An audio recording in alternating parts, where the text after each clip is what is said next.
పరిశుద్ధ గ్రంథం నుంచి మనము కొన్ని వాక్యాలు పఠించి నేర్చుకుంటాం. మనకు 12 మంది మైనర్ ప్రాఫిట్స్ ఉన్నారు.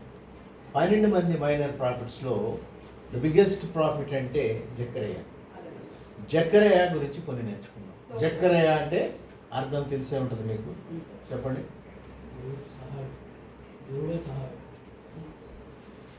దేవుడు జ్ఞాపకం చేసుకున్నాడు. గాడ్ రిమెంబర్, దేవుడు జ్ఞాపకం చేసుకున్నాడు. ఈ జక్కరయ్య ఎవరై అంటే మన భాగ్యవంతురాలు ఉంది. ఎవరు? ఎస్, లేయ కుమారుడైనటువంటి లేవీయుడు ఉంటాడు. ఆయన లేవీల నుంచి వచ్చినటువంటి వాడే ఈ జక్కరయ్య. వీళ్ళు ఎగ్జైల్ అండ్ రిటర్న్ తెలుసు కదా మీకు. 70 సంవత్సరాలు బబులోనికి తీసుకోబడతారు. తీసుకెళ్ళినప్పుడు వీళ్ళ తాతల తండ్రుల నుంచి అక్కడే ఉండి ఈ యొక్క జక్కరయ్య అక్కడ బబులోను రాజ్యంలోనే పుడతాడు. బబులోను రాజ్యంలో పుట్టినప్పుడు ఈయన ద గ్రేట్ ప్రాఫిట్ అనమాట. ఆయన మైనర్ ప్రాఫిట్స్ కిందకి వచ్చాడు. కానీ 14 అధ్యాయాలు 1 నుంచి 6 వరకు ఆయన యొక్క గ్రేట్ సూపర్సానిక్ విజన్స్ ఉంటాయి. 8 దర్శనాలు ఉంటాయి. అలాగే 7 నుంచి 8 వరకు fasting prayer about rebuilding the Jerusalem temple. అలాగే 9 నుంచి 14 వరకు ఫ్యూచర్లో జరగబోయే యుద్ధాలు, దేవుని యొక్క రాకడ, దేవుని యొక్క గొప్ప సెకండ్ కమింగ్ గురించి వివరిస్తారు. ఆయన ఎంత గొప్ప ప్రాఫిట్ అంటే ఆయన చూడండి, సుమారుగా BC 470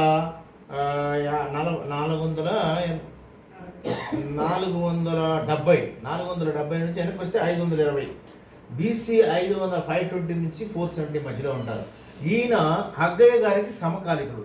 హగ్గయ్య గారు మీరు చూడండి, జక్కరయ్య 1వ అధ్యాయం 1వ వచనం చదవండి.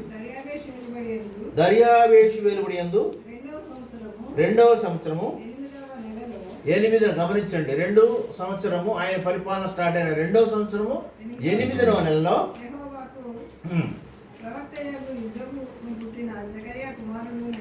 ఇక్కడ చూడండి, జక్కరయ్య ఎప్పుడు పుట్టాడు, ఎవరికి పుట్టాడు కూడా చెప్తారు. జకర్యా. అట్లాగే హగ్గయి గ్రంథం చూడండి, హగ్గయి 1:1 కూడాను ఆయన ఏలుబడి అందే 2వ సంవత్సరంలోనే 6వ నెల. ఇక్కడ వీళ్ళిద్దరికి మధ్య డిఫరెన్స్ ఎంత అండి?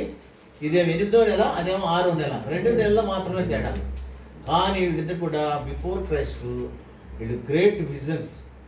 వాళ్ళు ఎంతగానో, ఎందుకంటే దేవుడు మళ్ళీ వాళ్ళ మీద ఉగ్రత చూపించిన తర్వాత బబులోనికి ఎగ్జైల్ అండ్ రిటర్న్కి వెళ్ళిన తర్వాత తిరిగి తీసుకొస్తా అన్నాడు. తిరిగి తీసుకొచ్చి దేవాలయం నిర్మించి యెరూషలేమును మరి అభివృద్ధి చేస్తానని వాగ్దానం చేశాడు. కాబట్టి ఈ జక్కయ్య గారి గురించి కొన్ని మాటలు చూసుకుంటాం. జక్కయ్య గారు అద్భుతమైన యేసుక్రీస్తు యొక్క రాకడ గురించి కూడా చెప్తారు.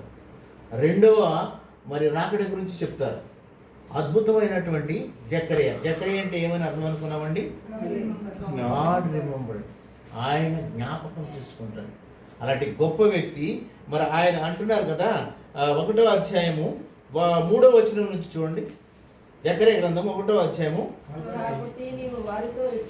వారితో ఇట్టాను,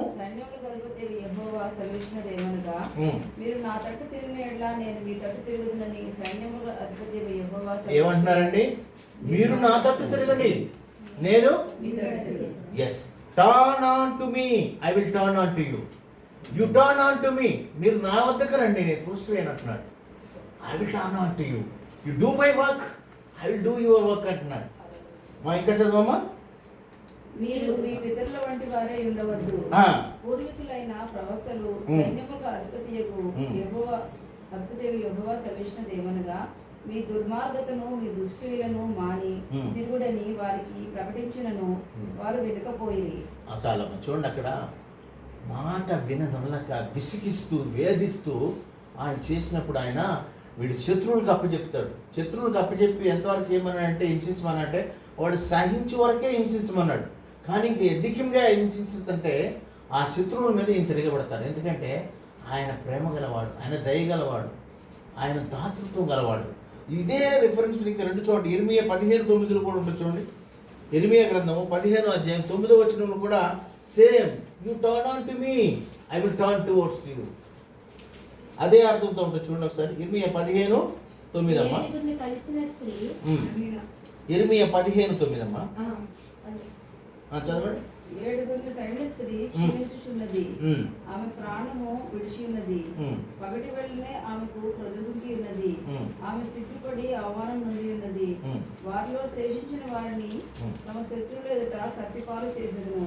ఇదే యెహోవా. చూడండి, ఎవరైతే శేషించి ఉన్నారో వాళ్ళని కత్తిపాలు చేస్తానంటున్నారు. మన ఇక్కడ స్త్రీ అంటే ఎవరండి? ఇక్కడ యెరూషలేము. యెరూషలేము చాలా సార్లు స్త్రీగా పోలుస్తూ ఉంటాడు. యెరూషలేము. ఇంకా అదే యాకోబు 4:8 కూడా ఉంటుంది. ఇలాంటిగే మీరు నా తట్టు తిరిగిండయ్యా, నన్ను వినండి అయ్యా, నా మాట వినండి, నేను మీ మాట వింటాను, మీరు అడిగింది అలా చేస్తా అంటాడు. యాకోబు 4:8 చూడవచ్చు. పాపులారా మీ చేతులు శుభ్రపరచుకోండి, మనస్కులారా మీ హృదయములను పరిశుద్ధపరచుకోండి, వ్యాకులపడండి, దుఃఖపడండి, ఏడుగుడి, మీ నవ్వు దుఃఖములకును మీ ఆనందము చింతకును మార్చుడి. ప్రభు దృష్టికి మిమ్మల్ని మీరు తగ్గించుకున్నప్పుడు ఆయన మిమ్మల్ని హెచ్చించును. ఇది కూడా అదే అర్థంతో చెప్తున్నాను. మీరు వాష్ చేసుకోండి, మీరు తగ్గించుకోండి, మీరు నా తట్టు తిరగండి. ఆయన వద్దకు వెళ్తే మనం ఆయన పాదాలు పట్టుకుంటే ఆయన మన దగ్గరకు వచ్చి మనం అడిగిన ఏమి ఇస్తానన్నాడు. ఈ గ్రంథంలో మరి 1వ అధ్యాయం నుంచి 6వ అధ్యాయం వరకు గ్రేట్ విజన్స్, ఆయన సూపర్సానిక్ విజన్స్, ఆయన దర్శనాలు ఏ విధంగా తెలియజేస్తాయంటే 1వ అధ్యాయంలో 7 నుంచి 17 వరకు చూస్తే మరి హార్సెస్ గురించి ఉంటాయి, గుర్రాలు. ఆ గుర్రాలు తర్వాత myrtle trees, God's portraits on the earth and showing his care, ఆయన యొక్క దయ గురించి ఆ గుర్రాల గురించి చెప్తాడు. అదే 2వ విషయంలోకి వస్తే మరి 4 హార్న్స్ 4 కొమ్ముల గురించి చెప్తారు, 4 క్రాఫ్ట్స్ మెన్ గురించి చెప్తారు, కంసాల వారి గురించి. చూసారా? అది దేవుడి యొక్క God's power on the nations, Israel దేశం పైన ఆయన యొక్క పవర్ చూపిస్తూ ఉంటుంది. తర్వాత విజన్ వస్తే మెజరింగ్, అది కూడా 2వ అధ్యాయం 1 నుంచి 13 వరకు చూస్తే measuring the Jerusalem, that's God's plan to protect the and expand the Israel Jerusalem. దేవుడు ఆ యొక్క టెంట్స్ని ఎక్స్టెండ్ చేస్తానంటున్నాడు జెరూసలేం. అదే 4వ విజన్ చూస్తే జకరియా 3:1 నుంచి 10 వరకు జాషువా ద హై ప్రీస్ట్, ఆయనను ఆశ్రయించండి, ఆయనే చేస్తాడని. అట్లాగే Jesus was the branch of cleansing, దేవుడు యేసుక్రీస్తు వారు వస్తారు, ఆయన పరిశుద్ధ రక్తంతోనే మనందరినీ ప్రోక్షిస్తాడంటది. అదే 5వ విజన్ చూస్తే మరి అది 4వ అధ్యాయంలో గోల్డెన్ ల్యాంప్ ఉంటుంది అక్కడ. ఇవన్నీ కూడా వివరించడానికి సమయం చాలు, కానీ ఒక్కొక్క విజన్ గురించి 1 అవర్ చెప్పొచ్చు. 8 విజన్లో నేను లాస్ట్ విజన్ మాత్రమే ఒకటి మీకు వివరించాలనుకుంటున్నాను. అలాగే 6వది ఏంటంటే flying scroll, God's curse unto them, ఆ దేవుడు వాళ్ళ మీదకి ఉగ్రత తీసుకొచ్చేసి, ప్లేగ్ తీసుకొచ్చేసి, ఫెమైన్ తీసుకొస్తాడు. 7వది గాను ఉమెన్ ఇన్ ద బాస్కెట్. చూడండి 5వ అధ్యాయం 5వ వచనం ఒకసారి చూడండి అమ్మా. 5వ అధ్యాయం మాట్లాడుచున్న దూత బయలు వెళ్ళి, నీవు నిదానించి చూచి యువతలకు వచ్చినదేమిటో కనిపెట్టమని నాతో చెప్పగా, ఇదేమిటి అని నేను అడిగి అందుకతడు, ఇది కొల, ఇది బయలు వెళ్ళు తుము అనెను. మరి లోకమంతటను జనులు ఇలాగ కనబడదులని చెప్పాను. అప్పుడు సీసము బిళ్ళను తీయగా కొల తూములో కూర్చున్న యొక్క స్త్రీ కనబడెను. అప్పుడు అతడు, ఇది దోషమూర్తి అని నాతో చెప్పి తూములో దాన్ని పడవేసి సీసము బిళ్ళను తుమ్ము మీద నుంచెను. అక్కడ అది wickedness, God is removing all the wickedness. అక్కడ విమ్మను ఆ యొక్క స్త్రీని గంపులో పెట్టుట, బాస్కెట్లో పెట్టుట. 7వ చూస్తే 6వ అధ్యాయం 1 నుంచి 8 వరకు చూస్తే 4 chariots, God's judgement on the nation. ఆ నేషన్ పైన 4 మరి చారియట్స్ వచ్చినట్టుగా. ఫస్ట్ది ఎర్రటి గుర్రం, red horse, that is symbol of war and blood shades. 2వది బ్లాక్ హార్స్, అది ఫెమెన్ అంటే తెగులు, కరువు వచ్చే ప్రదేశం. 3వది కానీ white horse, victory over the conquest. 4వ చూస్తే చుక్కల గుర్రము, ఆ గుర్రము డెత్ గురించి, మరణం గురించి తెలియపరుస్తుంది. దేవుడు ఎంతో మర్మంగాను ఈ ప్రాఫిట్స్ని వాడుకుంటారు. ప్రాఫిట్స్ అంటే ఆ రోజున దేవునికి ఫ్రెండ్స్ లాగా ఉండేవాడు, దేవునితో మాట్లాడేవాడు, దేవుడు వాళ్ళతో మాట్లాడేవాడు. ఎంత క్లియర్గా అంటే జరగబోయే చెప్తా ఉంటాడు. ఈయన చిన్న ప్రవర్తన అన్నారు కానీ ఈయన ఎక్కువగాను యేసుక్రీస్తు రాకడ గురించి ఈయనే ఎక్కువగా ప్రసంగిస్తాడు, ఈయనే ఎక్కువ తెలియపరుస్తాడు. ఈ మన జర్మయ, ఆసియా వీళ్ళందరూ అంటారు కానీ వాళ్ళకన్నా ఈయన చూస్తే మనకు లాస్ట్ చాప్టర్లో చూస్తే ఆయన ఎంతగానో యేసుక్రీస్తు గురించి వివరిస్తారు. యేసుక్రీస్తుని వివరణ గురించి చూస్తే మనకి ఇన్ని సింబల్ దావీదు యొక్క వంశం నుంచి వస్తాడని చూడండి ఒకసారి. జకరియా 3:1 చూడమ్మా. మరియు యెహోవా దూత ఎదుట ప్రధాన యాజకుడైన యెహోషువ నిలవబడుటయు సాతాను ఫిర్యాది అయి అతని కుడి పార్శ్వన నిలవబడుటయు అతడు నాకు కనపరచెను. సాతాను యెహోవా నిన్ను గద్దించును, యెరూషలేమును కోరుకొని యెహోవా నిన్ను గద్దించును, అతను అగ్నిలో నుండి తీసిన కొరివి వలెనే విన్నాడు కదా. అతని యెహోవా దూత సాతానుతో అనెను, యెహోషువ మలిన వస్త్రములు ధరించిన వాడై దూత సముఖములో నిలువబడి ఉండగా దూత దగ్గర నిలిచి ఉన్న వారిని పిలిచి అతని మైలు బట్టలు తీసివేయడని ఆజ్ఞాపించి, నేను నీ దోషమును పరిహరించి ప్రశస్తమైన వస్త్రములతో నిన్ను అలంకరించుచున్నానని సెలవిచ్చెను. అతని తల మీద తెల్లని పాగా పెట్టించుడని నేను మనవి చేయగా వారు అతని తల మీద తెల్లని పాగా పెట్టి వస్త్రములతో అతన్ని అలంకరించిరి. యెహోవా దూత దగ్గర నిల్చుండెను. అప్పుడు యెహోవా దూత యెహోషువకు ఇలాగ ఆజ్ఞ ఇచ్చెను, సైన్యములకు అధిపతిగా యెహోవా సెలవిచ్చినదేమనగా, నా మార్గంలో నడుచుచు నేను నీకు అప్పగించిన దాన్ని భద్రముగా గైకొనిన ఎడల నీవు నా మందిరం మీద అధికారివై నా ఆవరణములను కాపాడువాడవుదువు.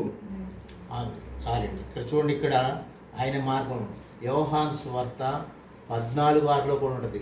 ఆయన మార్గం, నేనే మార్గం, నేనే సత్యం, జీవం. ఈయన నిప్పు రవ్వలాగా ఉంటాడు.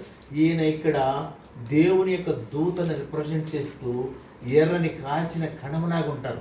ఈయన ఎవరో కాదు, యేసుక్రీస్తు గురించే 8వ వచనంలో అది ఇంకా వివరిస్తారు. ఆయన నీటి చిగురు అని చెప్తారు. చదవండి. ప్రధాన యాజకుడైన యెహోషువ నీ ఎదుట కూర్చుండే నీ సహకారులు సూచనలుగా ఉన్నాయి. నీవును వారును నా మాట ఆలకింపవలెను. ఏదనగా చిగురు అను నా సేవకుని నేను రప్పింపబోచున్నాను. చాలండి.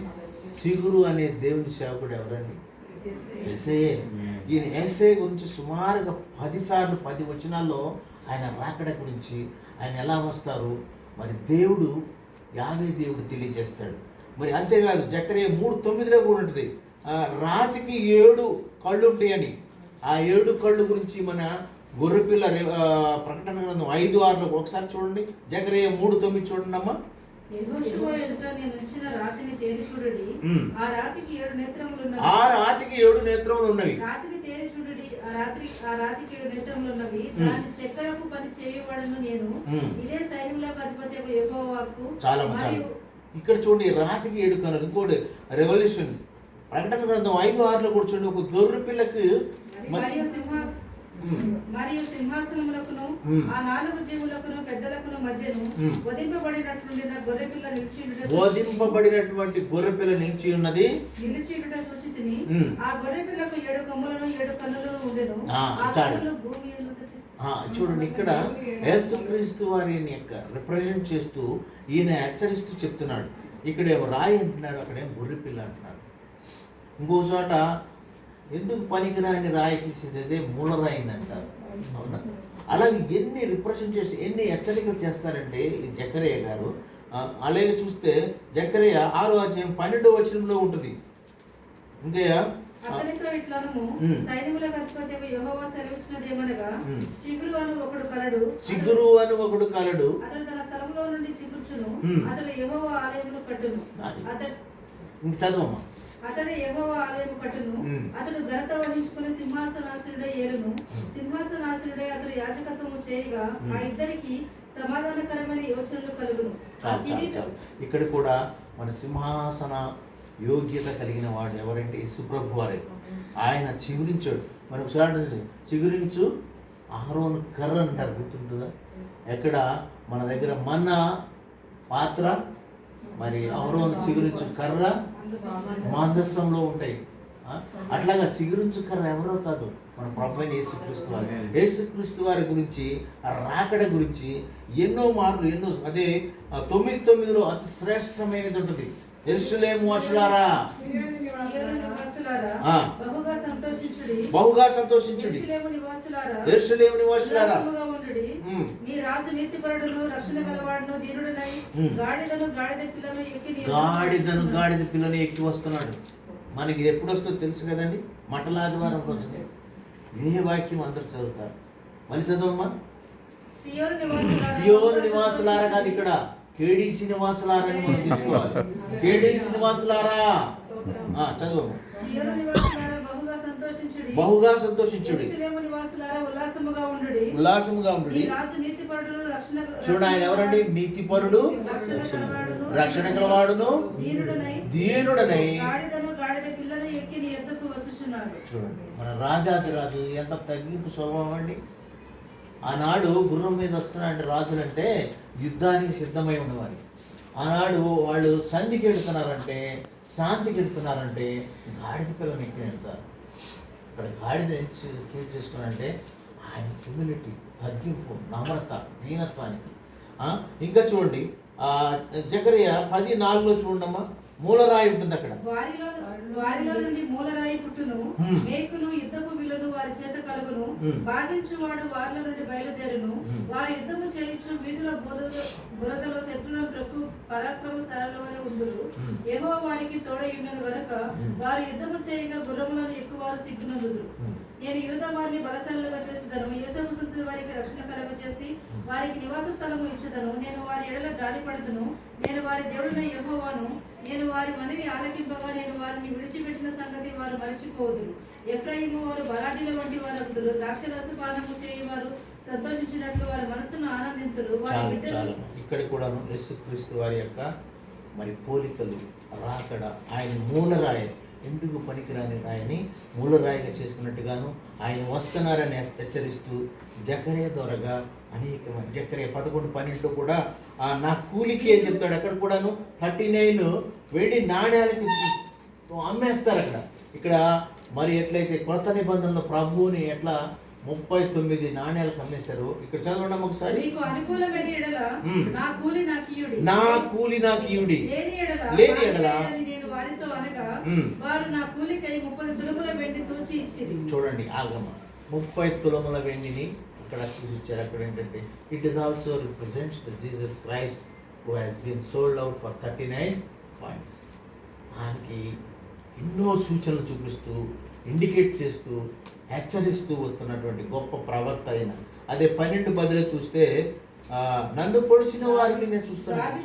వారి మీదను యెరూషలేము నివాసుల మీదను కరుణనందుచు ఆత్మను, విజ్ఞాపన చేయు ఆత్మను నేను కుమ్మరింపగా వారు తాము పొడిచిన నా మీద దృష్టి ఉంచి తన ఏక కుమారుని విషయమై దుఃఖించినట్లు, తన జ్యేష్ఠపుత్రుని విషయమై ఒకడు ప్రలాపించినట్లు అతని విషయమై దుఃఖించుచు ప్రలాపింతురు. చూడండి, ఆయన చూశారు కదా, ఆయన పొడిచిన వారిని కూడా క్షమించాడు. ఆయన శిలువ మీద అనేకమైన శ్రమలు పెట్టారు, ఉమ్ము వేశారు, గడ్డం పిరికారు, డొక్కలో బళ్ళంతో పొడిచారు. నన్ను పొడిచిన వాడిని నేను గుర్తుంచుకుంటానని చెప్పినటువంటి వాక్యంని రిప్రజెంట్ చేస్తుంది. అదే జకరియా 13:1 కూడా పాపము అపవిత్రతను పరిహరించుటకై దావీదు సంతతి వారి కొరకును యెరూషలేము నివాసులందరి కొరకును ఊట ఎప్పుడు తీయబడును. అది ఈ ఊట ఎవరంటే మన ప్రభువైన యేసుక్రీస్తు వారు.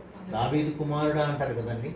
అందుకనే ఈ ఊట, జీవపు ఊట అయినటువంటి యేసుక్రీస్తు గారి గురించి పెద్ద జకరియా 13:7 కూడా ఒక మంచి కాపరి గురించి ఉంటుంది. గొర్రెల కాపరి మీదను నా సహకారి మీదను పడును, ఇదే సైన్యములకు అధిపత్యకు యెహోవా వాక్కు. గొర్రెలు చెదరిపోవునట్లు కాపరిని హతము చేయుము, చిన్నవాని మీద నేను నా హస్తము నుంచుదును, ఇదే యెహోవా వాక్కు. చూడండి, ఆయన కూడా కాపరి, మంచి కాపరి. మరి మంచి కాపరి తన గొర్రెలకి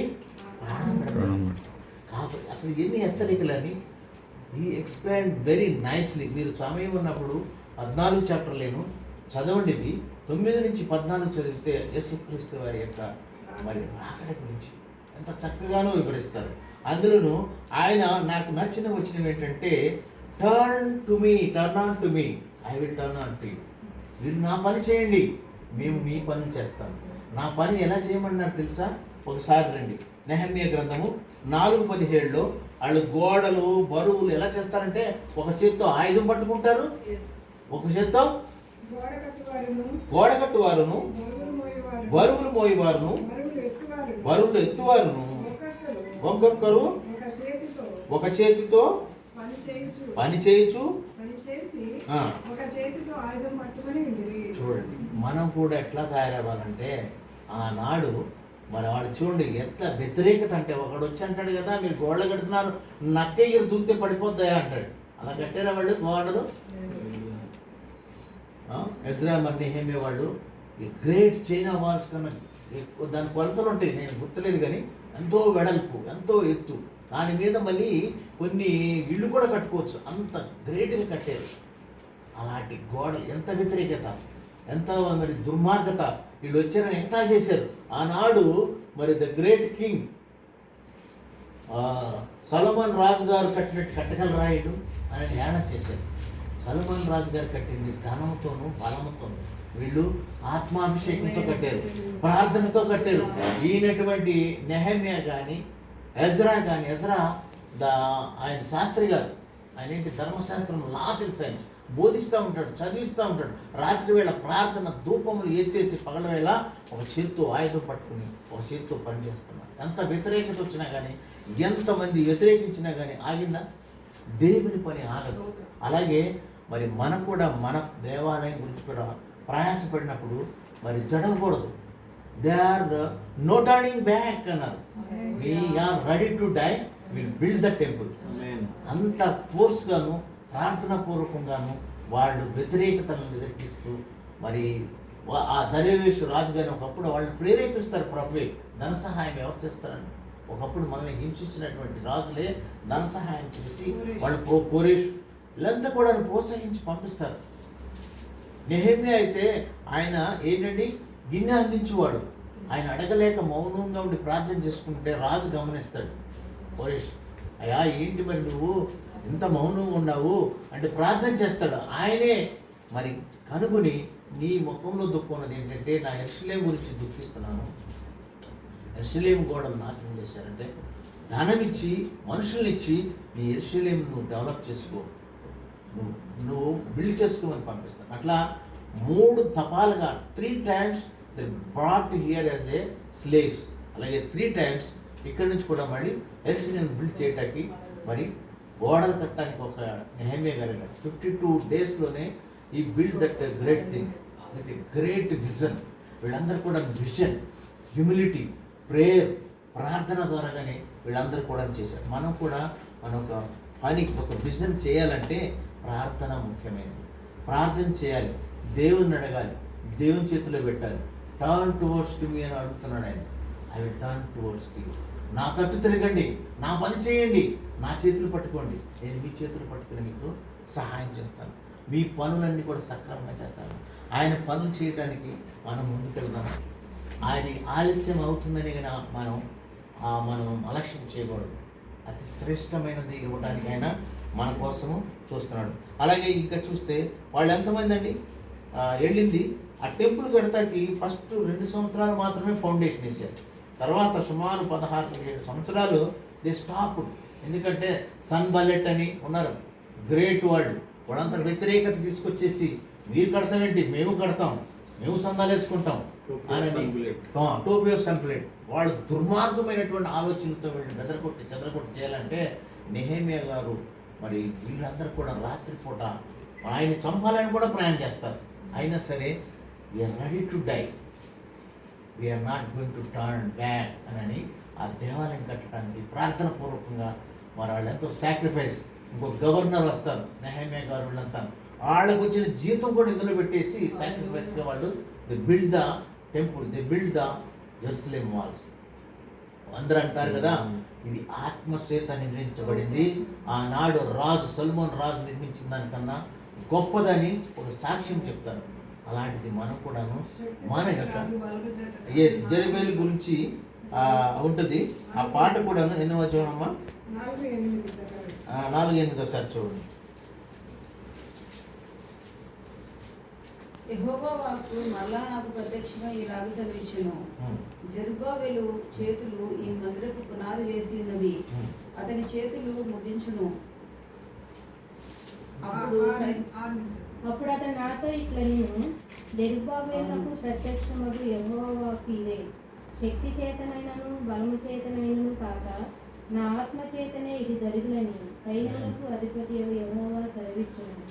గొప్ప పర్వతమా, జెరుబ్బాబెలును అడ్డగించుటకు నీవు ఏ మాత్రపు దానవు, నీవు చదును భూమి వగుదువు, కృప కలుగును గాక అని జనులు కేకలు వేయగా అతడు పైరాయి తీసుకొని పెట్టించును. ఆమేన్. చూడండి, మనకి పర్వతమంత గొప్ప వ్యతిరేకతలు వచ్చినాయి కానీ వాటిని మట్టుమాయించి జెరుబ్బాబెలుని ఎదిరించటే ఎవరి శక్తి?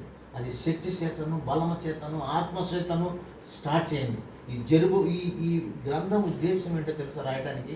To encourage the Zerubbabel to build the temple, to do the fasting prayer. Fasting prayer ద్వారాగా you will get the full power, ఆ పవర్ పొందుకోవటానికి. అలాగే ఈయన చెప్పినటువంటి విషయాలు అన్నీ కూడాను తర్వాత యేసుక్రీస్తు వారి రాకడ గురించి 3 ఎయిమ్స్తో ఈయన రాస్తాడు. అలాగే ఒక్కసారి చూద్దాం రండి. జకరియా 10:8లోను వీళ్ళందరినీ వేల యేసుక్రీస్తు అంట ప్రభు. నేను వారిని విమోచించి ఉన్నాను కనుక వారిని ఏలవేసి పిలిచి సమకూర్చెదను, మునుపు విస్తరించినట్లు వారు విస్తరించుదురు. చూడండి, వీళ్ళు అంతకితం చెదరగొట్టబడ్డ, they have scattered all the old.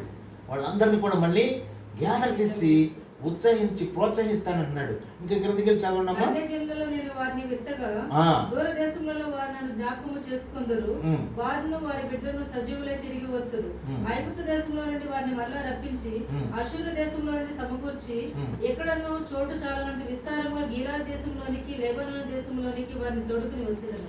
యెహోవా దుఃఖ సముద్రము దాటి సముద్ర తరంగములను అణిచివేయును, నైలు నది యొక్క లోతైన స్థలములను ఆయన ఎండచేయును.